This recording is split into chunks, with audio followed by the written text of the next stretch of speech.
We owe our livelihood to the hard work of our farmers, I emphasize to my soon-to-be father-in-law, but he dismisses my words with a scoff. He belittles farming as an unprofitable endeavor, even daring me to prove its worth. Fine, I'll show him the reality of life on a farm. Let him witness firsthand the toil and dedication required. My name is Henry. I used to work in sales, but when my father's health declined, I assumed responsibility for our family farm. As the second son, with my elder brother abroad for work, the duty fell upon me to carry on our family's legacy. I am engaged to Ellie, a woman of both sweetness and determination. I was captivated by her from the moment I saw her bustling about at our local cafe, and thus began our love story. 2 years into our courtship, she accepted my proposal of marriage. And now, as I prepare to meet Ellie's parents, nerves churn within me. My mother reassures me as we gaze up at the opulent high-rise where Ellie's parents reside. Don't fret, Henry. I've spoken to my mother about you. But my father, well, he's a different matter altogether.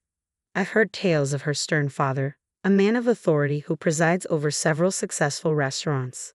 Despite my nerves, I gather my courage and enter to greet them. To my immense relief, both extend warm welcomes. I apologize for our inability to sync our schedules due to my demanding job. My soon-to-be father-in-law begins, launching into a detailed account of his company's prosperity. Henry, I've heard you're excelling in sales. That must come with a handsome income, yes? Have you considered where you'd like to settle down in the future? Perhaps in this very condo? I manage a strained smile in response to the rapid barrage of questions. You're being rather forward, dear, chides my mother-in-law as she serves the tea. Thank you, this tea is delightful, I interject, finding solace in its comforting flavor. Oh, I'm delighted you enjoy it. It's sourced from my brother's tea plantation. Our family estate boasts a rich tradition of tea cultivation, and we receive the freshest leaves, she explains, igniting a lively exchange as we delve into the nuances of tea. However, my father-in-law interjects with a scoff, a tea plantation. How archaic. Few households still indulge in tea drinking these days. I wonder when your family estate will become obsolete. His disparaging comment leaves my mother-in-law crestfallen. I recall hearing that tea plantations face challenges in the modern market.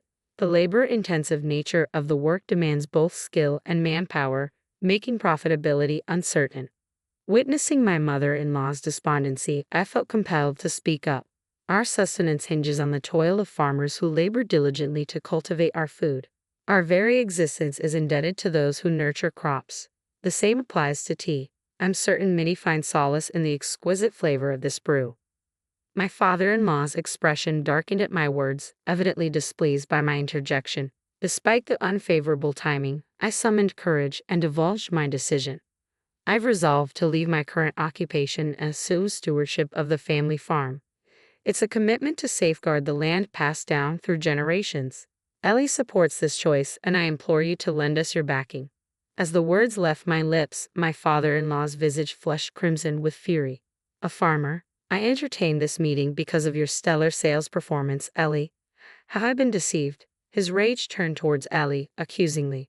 I've attempted to address this matter with you numerous times, but you've been preoccupied. Furthermore, Mom stands by her decision. Ellie responded, her tone tinged with resignation. She must have anticipated this confrontation. My father-in-law's demeanor underwent a stark transformation upon learning of my transition to farming. It became a tirade of bias against agriculturalists. How dare someone of modest means, dwelling in a humble abode, speak of marriage? It's shameful to admit that my daughter's spouse is a farmer, he ranted, his disdain palpable. When queried about my farming endeavors, I responded, primarily cherry tomatoes. To my surprise, my father-in-law scoffed, cherry tomatoes.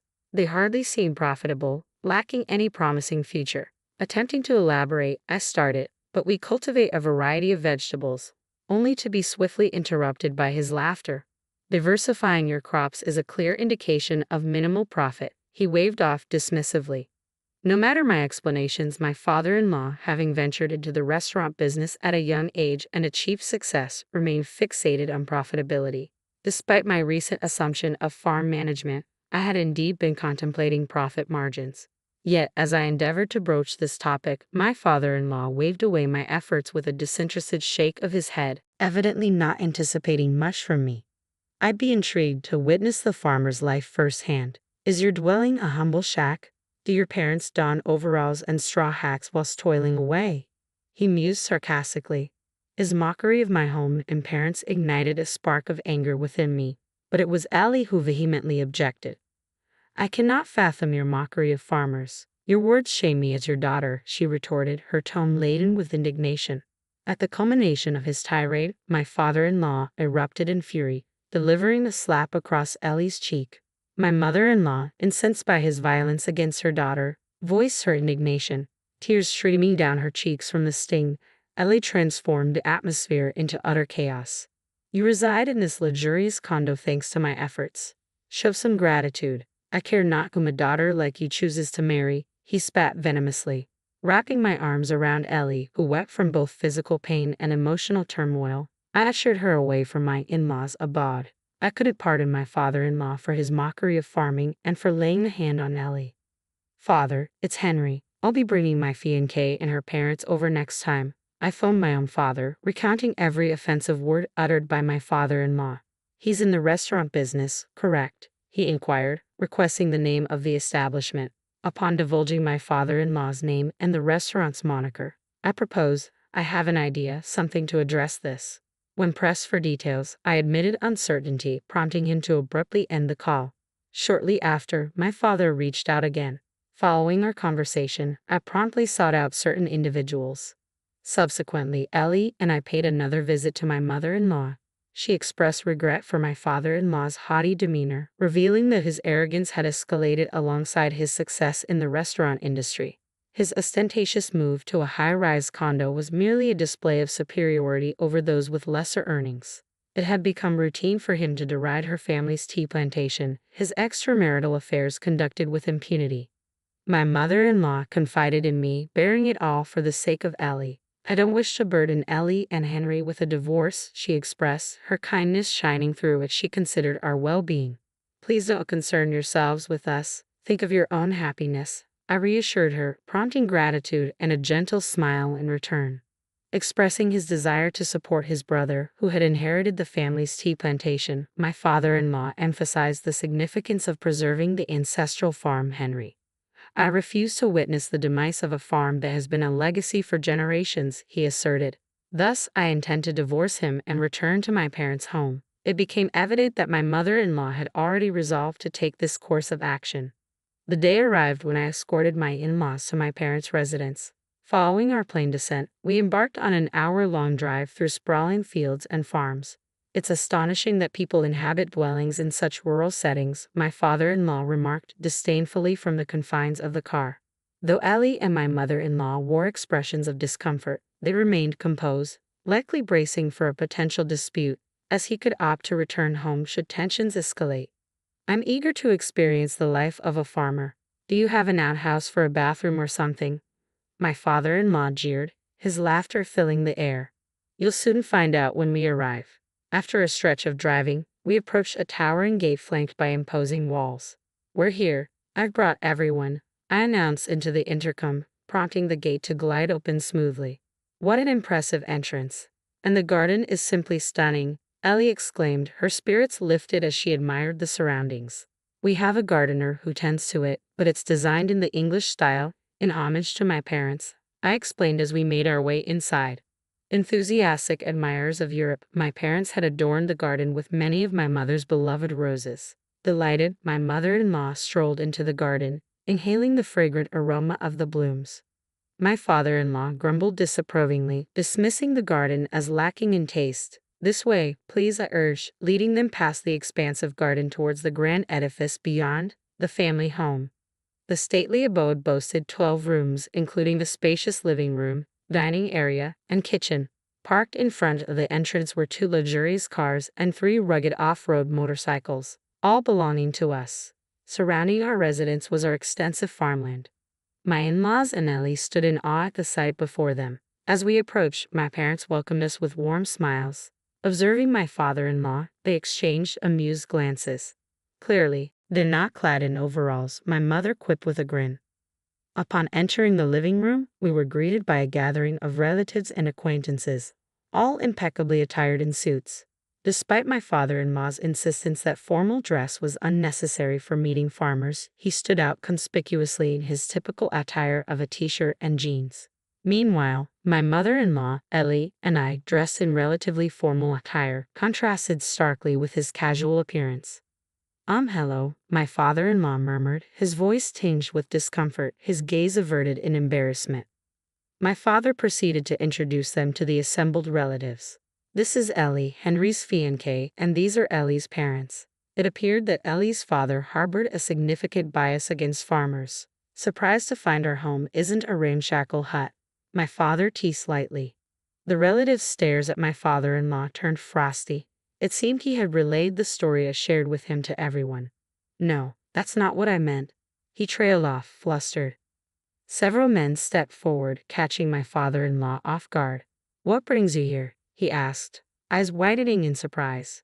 We're rather disappointed in you, one of the men stated, directing a reproachful glance at my father-in-law.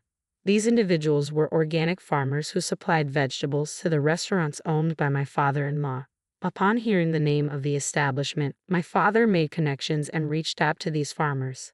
Having been a farmer himself for many years, my father had a vast network of acquaintances.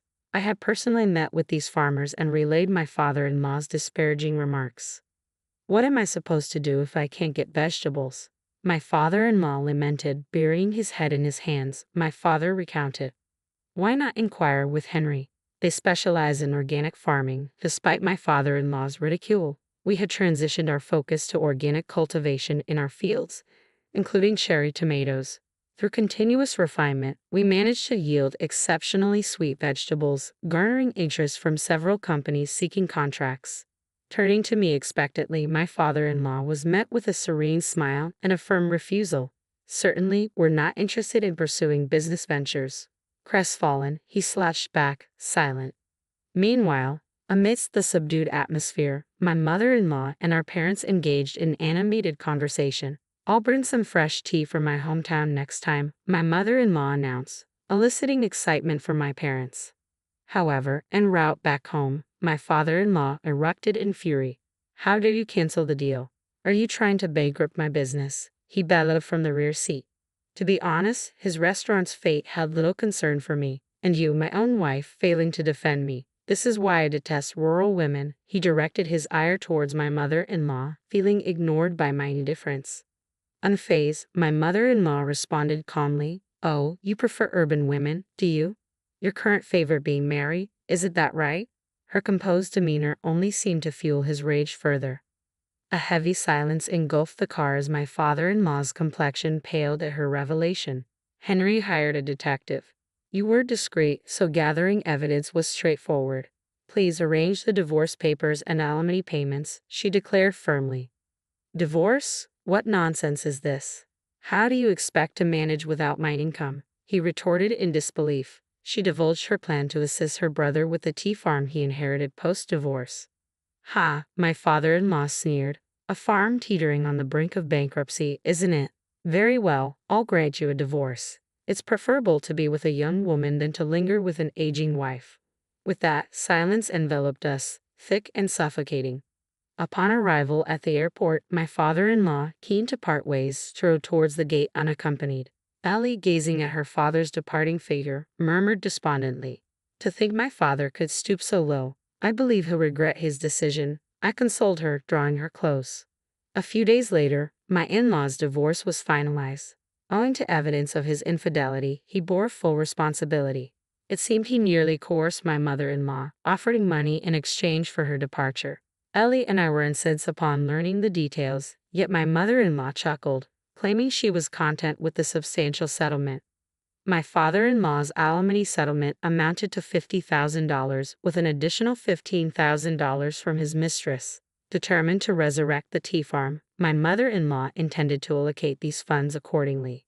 Meanwhile, my father-in-law found himself embroiled in turmoil as his high-rise condo became a battleground with the sudden intrusion of his mistress's enraged husband.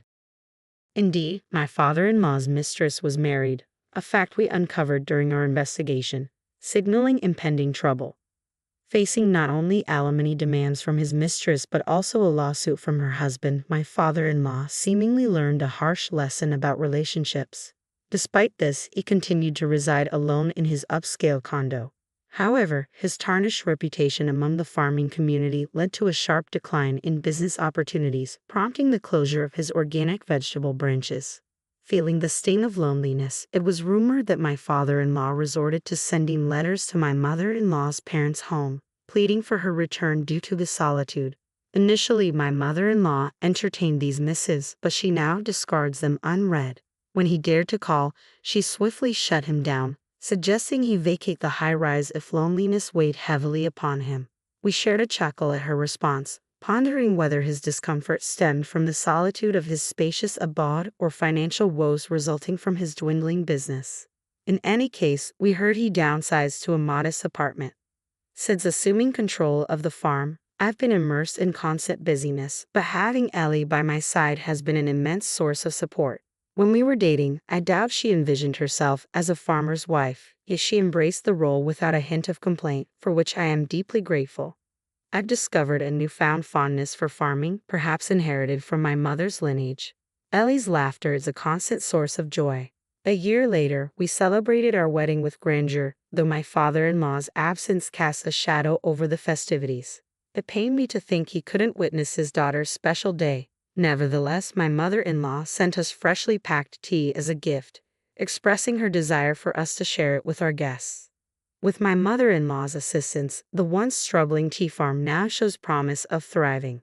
Their tea remains as fragrant and delicious as ever, thanks to her dedication and support.